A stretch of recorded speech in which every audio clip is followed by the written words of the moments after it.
Right, so very warm welcome back. Thank you very much for joining us. We're talking leadership, and we're now going to start looking at your tweets. There's also getting some of the questions from our audience that are here at the Sandton Convention Center as we talk to Dr. Myles Munroe and Energy Minister Tina Joemat-Pettersson. Okay, let's go straight to table number 13, where Dilly Naidu is sitting.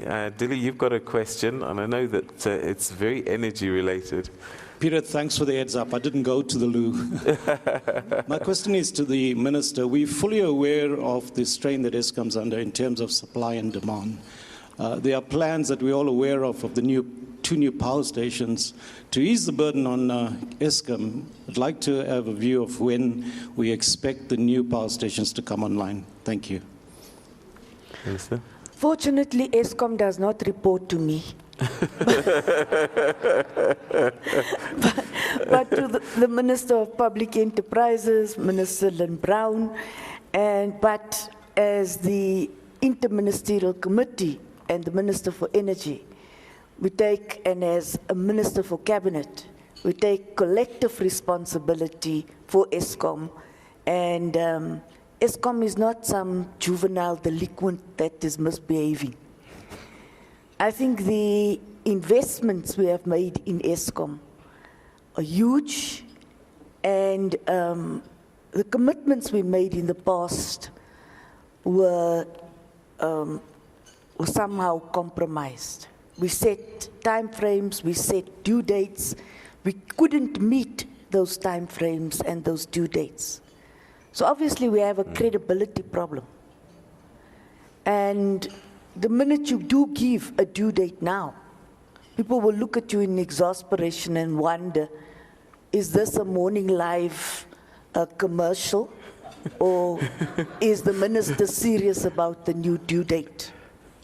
So we're not setting ourselves new dates, but we realize that there's an imperative for our new power stations to come online, but likewise there's an imperative for our independent power producers, particularly in renewable energy, to come online. And the investments we have made in renewable energy has allowed more players to come online, independent power producers. I see many of them here. In the short space of time, I've been fortunate to get to know the players and the real players and the good players, and also the not so good players in the sector. But it's been a privilege. Okay, great. Let's go to Bongani Mabizela, table number 19.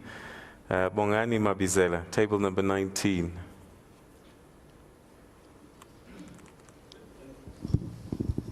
Thank you very much, Peter. Thanks very much, Dr. Myles Munroe, for gracing our shores. And thanks very much, Minister, for this opportunity. My question is directed to Dr. Myles Munroe. We see a lot, in particular, that is happening in Israel and Palestine. And as a country and as the world, we are affected and we are concerned about the situation that is happening. However, sometimes you need to have in-depth knowledge and understanding on why some of what is happening in those countries is happening. Maybe if you can give us your viewpoint as a country, as a team here, what exactly, insofar as leadership is concerned, that might have gone wrong? Thank you. All right, so Dr. Munroe, just as a sort of bringing it to this conversation, because to solve any problem, leadership is required. Absolutely. And I'm just wondering, have we got the right leaders sitting at these tables to solve these issues? Because the people that are suffering are not the leaders, they're the people on the ground on both sides in whatever degree. So chat to us about the kind of leadership that's required to solve problems like the Middle East, because you're a church leader yourself, and as much as we want to not talk about it that way, I think the Middle East, part of it is religion, isn't it? Well, first of all, every problem is a leadership problem, whether it's in the home, in the department, a business, a community, a nation, or international relationships. It's always leadership. And the solution to a problem is also leadership. So leadership is the source and the solution. And whatever you see going on in the world is a result of either irresponsible leadership, lack of leadership, or the absence of leadership. And the Middle East, for example, is a very complicated area. And so is Africa. I would like to take us back to after the Second World War. I think that's where problems really began in most of these countries, when a few leaders in Europe, along with the United States, sat in isolated rooms with maps on the table. And they took pencils and they created countries with pencils. They never went to those places, never saw those people, never knew the cultures, never knew the situations. They just kind of drew lines and says, we're going to divide up the countries. Africa is a product of some Europeans just drawing lines. And some of those lines went right through people's homes.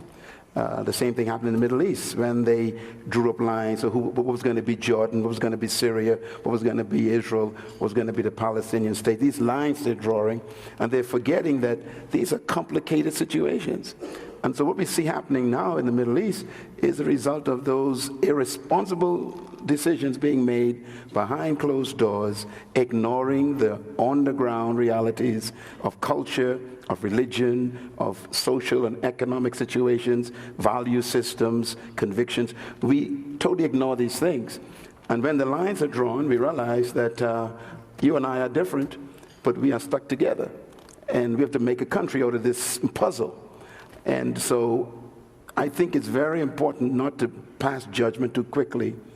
And I believe that most of the leaders we have grappling with these problems have not studied the history of the problems, not just from the point of view of the boundaries that were drawn, but also issues like religion, like culture, much of the unsettling of Africa itself.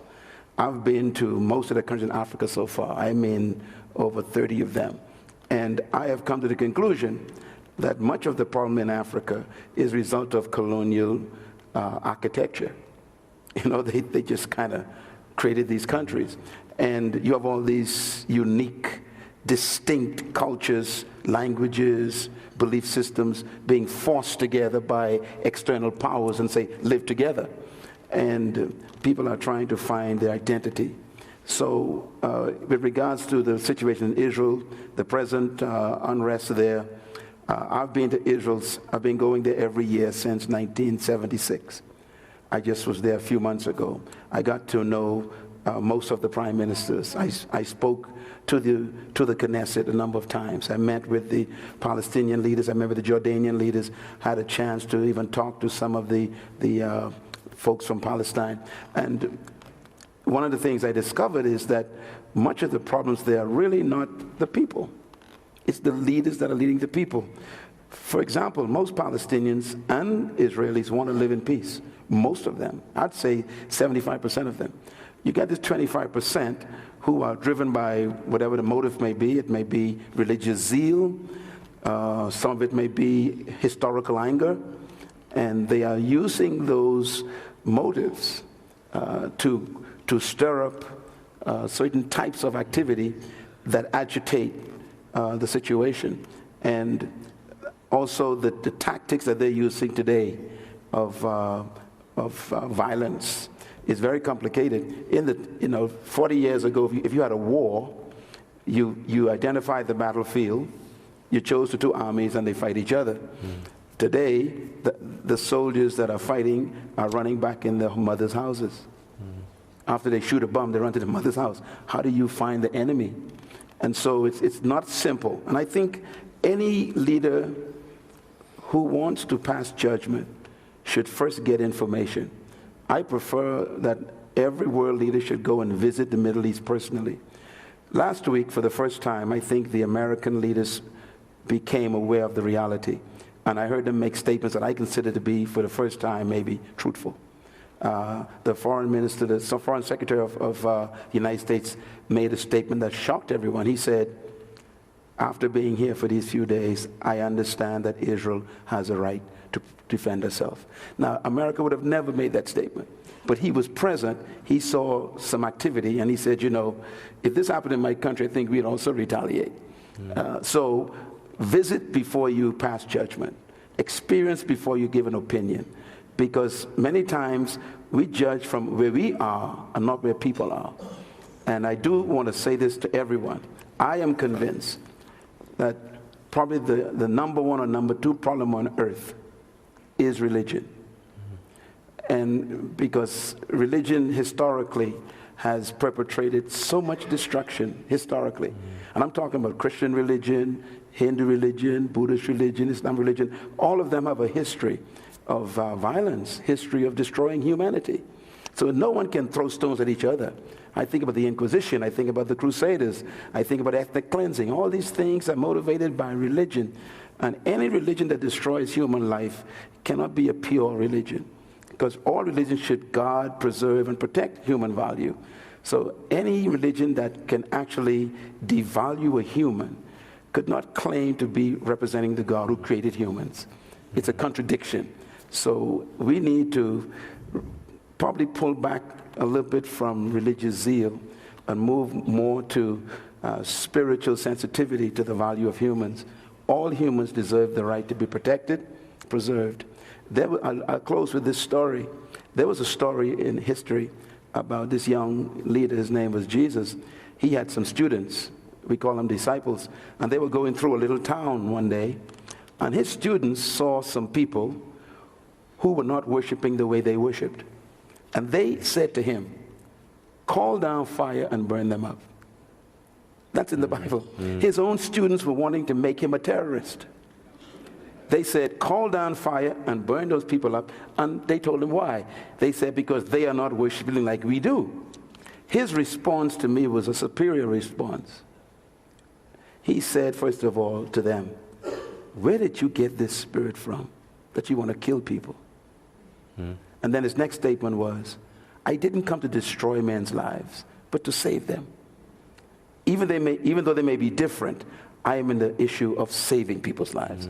And I think that answer to me is a superior answer. It's not an answer of, say, because you are different, you should die. The answer is, because you are different, you should be protected. And I think this is the superior quality of true leadership. All right. Okay, I think that's a great place to take a quick break. And when we come back, more of your questions. Stay with us.